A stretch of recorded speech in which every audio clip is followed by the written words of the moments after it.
Hello. So, welcome back to lecture number 2 of the chapter How do Organisms Reproduce. Lecture number 1 में मैंने एक introduction दिया था. मैंने बताया था रिप्रोडक्शन क्या होता है and what is the difference between asexual reproduction and sexual reproduction. आज हम बात करेंगे एसेक्सुअल रिप्रोडक्शन के कुछ मेथड्स की. तो उससे पहले हमें कुछ ये बातें पता होनी चाहिए कि एसेक्सुअल रिप्रोडक्शन में एक ही पेरेंट इन्वॉल्व होता है. एसेक्सुअल रिप्रोडक्शन की जो प्रोजेनी ऑफस्प्रिंग बच्चे होते हैं they are identical to each other and to the parents. That is why asexual reproduction की प्रोजेनी को क्लोन्स कहते हैं. अच्छा, अगर कोई ऑर्गेनिज्म सिंपली डिवाइड करके या बिना गैमीट के आपको एक नया ऑर्गेनिज्म दे रहा है तो हम ये मान के चल सकते हैं ना कि ये जो ऑर्गेनिज्म है ना इसमें वेल डिफाइंड ऑर्गन्स है ना वेल डिफाइंड ऑर्गन सिस्टम है. क्यों? क्योंकि अगर वेल डिफाइंड ऑर्गन्स या ऑर्गन सिस्टम होंगे तो सिंपल रीजनरेशन से नया ऑर्गेनिज्म नहीं आ सकता. I will tell you in detail about regeneration, budding, fragmentation, blah blah. But एक हिंट ले लो कि एक sexually reproducing organism, for example human beings, अगर मेरी ये फिंगर कट कर दो तो नई पलक मल्होत्रा तो नहीं बन सकती, ठीक. बट अगर आप एक सिंपल मल्टी सेलुलर ऑर्गेनिज्म ले लो, प्लेनेरिया, उसको आप कट करो तो नया प्लेनेरिया बन जाता है, राइट. मैं आपको ये बताना चाह रही हूँ asexual reproduction is a mode of reproduction in unicellular organisms and some lower multicellular organisms. Lower multicellular organism का मतलब हुआ उनके पास वेल डिफाइंड ऑर्गन्स या ऑर्गन सिस्टम नहीं होते. तो the first mode of asexual reproduction जो हमने पढ़ना है दैट इज फिजन. फिजन को हम सिंपली सेल डिविजन भी कह सकते हैं. So fission is a type of asexual reproduction that occurs in unicellular organisms. होता क्या है? कुछ भी नहीं. एक सेल है, उस सेल के अंदर न्यूक्लियस है. पहले उसका न्यूक्लियस एलोंगेट होता है, फिर न्यूक्लियस टूटता है, फिर उसके बाद उसका साइटोप्लाज्म टूटता है एंड आपके पास दो डॉटर सेल्स आ जाती हैं. मैं क्या कह रही हूँ, आपके पास एक सेल है, उस सेल में उसका छोटा सा न्यूक्लियस है, उसका न्यूक्लियस बड़ा होता है, एलोंगेट होता है. एलोंगेट होने के बाद वो डिवाइड होता है. तो पहले न्यूक्लियर डिवीजन होती है, फिर साइटोप्लाज्म भी डिवाइड करता है और फिर आपके पास दो डॉटर सेल्स आ जाती है. जो प्रोजेनी बनती है उसे हम डॉटर सेल्स कहते हैं. तो इसका एग्जाम्पल अमीबा. अमीबा हमने नाम तो सुना ही होगा. अच्छा, amoeba is a scientific name and scientific names have to be underlined and उसका फर्स्ट लेटर हमेशा कैपिटल होना चाहिए. या अंडरलाइन नहीं किया या फर्स्ट लेटर कैपिटल नहीं हुआ, मार्क्स कटेंगे बोर्ड में. चलो, तो अमीबा कुछ इस तरीके से दिखता है. अनइवन सी शेप है इसकी. ये रहा इसका न्यूक्लियस, साइटोप्लाज्म. तो मैंने आपको कहा पहले इसका न्यूक्लियस एलोंगेट होगा, फिर न्यूक्लियर डिवीजन होगी, न्यूक्लियस टूट जाएगा, ये साइटोप्लाज्म. अल्टीमेटली साइटोप्लाज्म भी टूटना शुरू हो जाएगा एंड अब आपके पास दो डॉटर सेल्स आ गए. Simple, this is fission. ऐसी फिजन, ऐसी सेल डिवीजन जिसमें one cell gives rise to two daughter cells, उसे हम बोलते हैं बाइनरी फिजन. बाइनरी, बाय का मतलब ही होता है टू. तो binary fission is a type of asexual reproduction in unicellular organisms wherein one cell divides to form two daughter cells. Example amoeba. अच्छा, एक और एग्जाम्पल है इसका. इसका एग्जाम्पल है लिशमीनिया.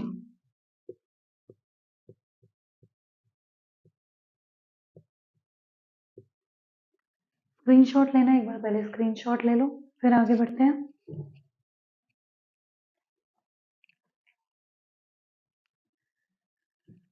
ओके,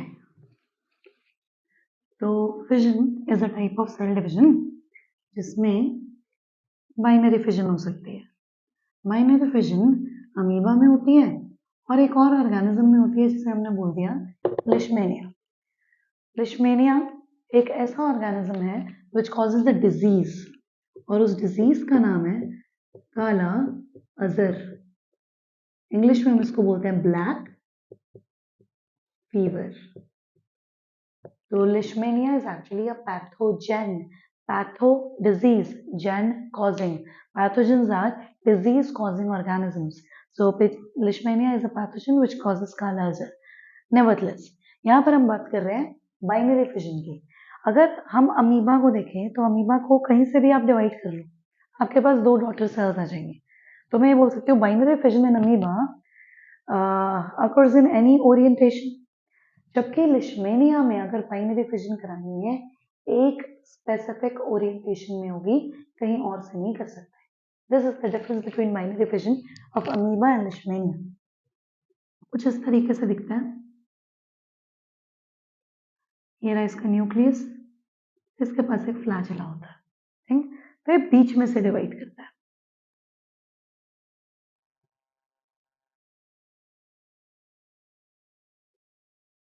ऐसे ये जाता जाएगा जाता जाएगा जाता जाएगा, and ultimately you will get two leishmania.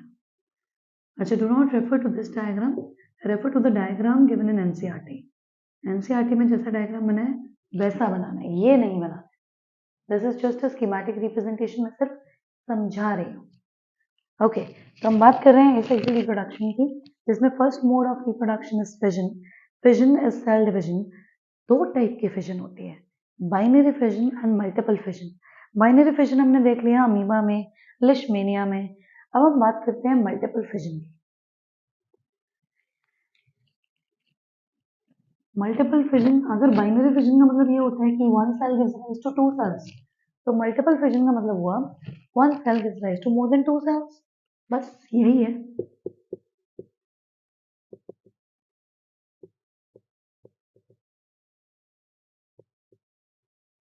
Hello, इसका एग्जांपल है प्लाज्मोडियम। अच्छा, प्लाज्मोडियम भी डिजीज कॉज करता है। कौन सी डिजीज कॉज करता है? It causes malaria. मच्छर के काटने से मलेरिया फैलता है, मलेरिया होता प्लाज्मोडियम से। वो मच्छर जिसके अंदर प्लाज्मोडियम प्रेजेंट होगा, अगर वो मच्छर हमें काटेगा तो प्लाज्मोडियम हमारी बॉडी में एंटर करेगा एंड तब मलेरिया होगा। मच्छर से मलेरिया नहीं होता। I hope this is clear. चलो, होता ही है अंडर अनफेवरेबल कंडीशंस, ये जो प्लाज्मोडियम है ये अपने अराउंड एक थिक वॉल बना लेता है। This thick wall is known as cyst. Under unfavourable condition ये सब काम हो रहा है, अंदर ही अंदर ये डिवाइड करता जाता है। आपके पास बहुत सारे डॉटर सेल्स आ गए। On the return of favourable conditions this cyst breaks and all the daughter cells are released. हुआ क्या? एक ही सेल था, one cell gave rise to more than two daughter cells. This is multiple fission. So we are over with fission. हमारे पास next mode of asexual reproduction is fragmentation. चलो fragmentation भी देख लेते हैं। तो एक हमने कर लिया कंप्लीट फिजन, सेकंड हम कर रहे हैं फ्रैगमेंटेशन। अच्छा, फिजन हो रहा था यूनिसेलुलर ऑर्गेनिज्म में, फ्रैगमेंटेशन होता है लोअर मल्टी सेलुलर ऑर्गेनिजम्स में। इसका एग्जाम्पल एक एल्गा है, एल्गी का सिंगुलर होता है alga, named spirogyra. Again spirogyra is a scientific name, underline होगा SPIROGYRA। नाउ मैंने आपको कहा कि जो फ्रैगमेंटेशन होती है वो लोअर मल्टी सेलुलर ऑर्गेनिजम्स में होती है, एंड वो तब होती है जब ये ऑर्गेनिज्म मेच्योरेशन अटेन कर चुका होता है। ध्यान से सुनना, fragmentation is a mode of asexual reproduction sorry, Fragmentation is a mode of asexual reproduction in lower multicellular organisms in which the organism divides into fragments upon maturation. तो Pyrogera upon maturation एक definite length attain कर लेता है. हम ये मान के चलते हैं कि जो डेफिनेट लेंथ है उसमें 4 सेल्स हैं फॉर एग्जांपल. तो अपॉन मैच्योरेशन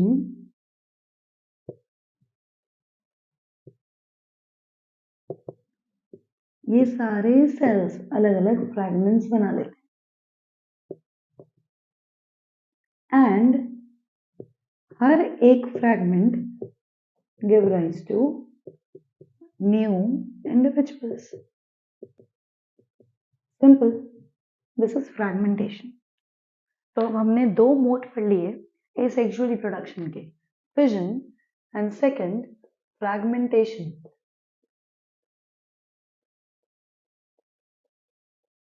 अच्छा, फिर क्वेश्चन आता है, जो फ्रैगमेंटेशन है it is not a type of reproduction in higher multicellular organisms. Why? Simple.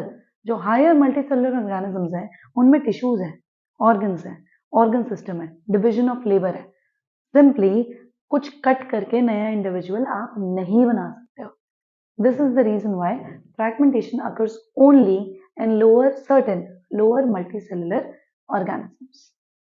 तो आज के लेक्चर में हमने देखा एसेक्सुअल रिप्रोडक्शन के 2 modes, fission and fragmentation. Next lecture में हम देखेंगे एसेक्सुअल रिप्रोडक्शन के different modes like regeneration, budding, spore formation. Thank you. Have a good day.